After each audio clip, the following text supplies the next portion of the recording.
time has stopped completely. يعني كل يوم 4 August، كل يوم every day. كل يوم بتذكر الانفجار أو بتذكر شو صار بهذا النهار البشع.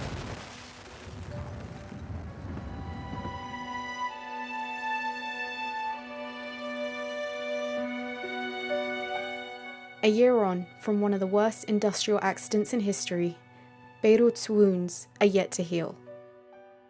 On the 4th of August 2020, a massive explosion ripped through the city's port, destroying large swathes of the capital.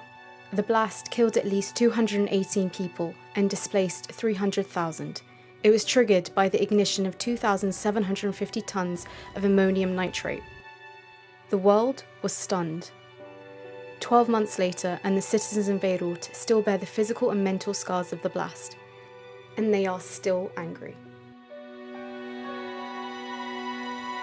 أنا عمري 52 سنة عشت الحروب اللبنانية كلها من السبعينات لهلا يا اجتياح الإسرائيلي لحروب اللبنانية كلها ما شفت انفجار مثل الانفجار أبدا وما تأثرت مثل ما تأثرت هلا. While some physical injuries have healed, many were left traumatised.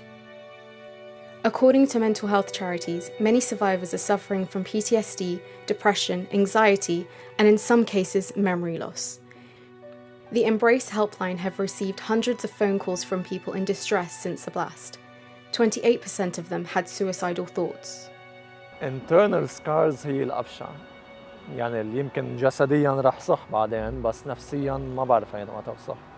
Thousands of Lebanese have left the capital, unable to deal with not only the daily reminders of the blast, but also the deteriorating living conditions.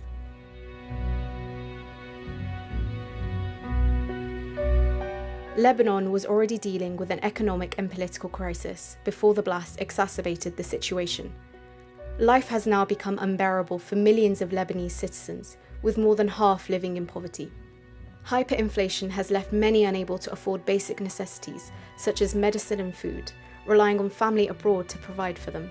With COVID-19 cases on the rise and a lack of sufficient healthcare, the country's humanitarian crisis could escalate further.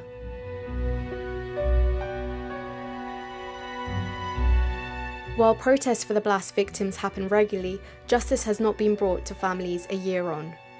Beirutis have demanded for the country's political elite to be held accountable.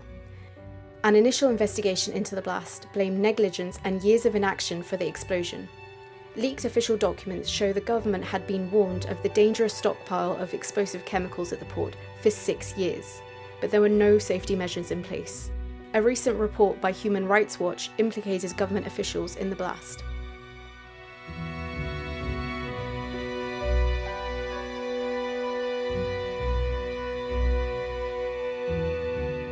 MPs and officials have blocked further investigations and claimed immunity for themselves. كلهم اللي بيسموا حالهم مسؤولين، اللي بيسموا حالهم زعماء وبيسموا حالهم رؤساء أحزاب ولك يستحيوا على دمهم بقى، يستحيوا ما يطلعوا على الإعلام، ما يطلعوا على التلفزيونات العالم عم تبزق عليهم. The blast drastically changed the lives for thousands of Beirutis. The citizens of Beirut will spend the first anniversary remembering their lost loved ones, demanding justice, and trying to piece their lives back together.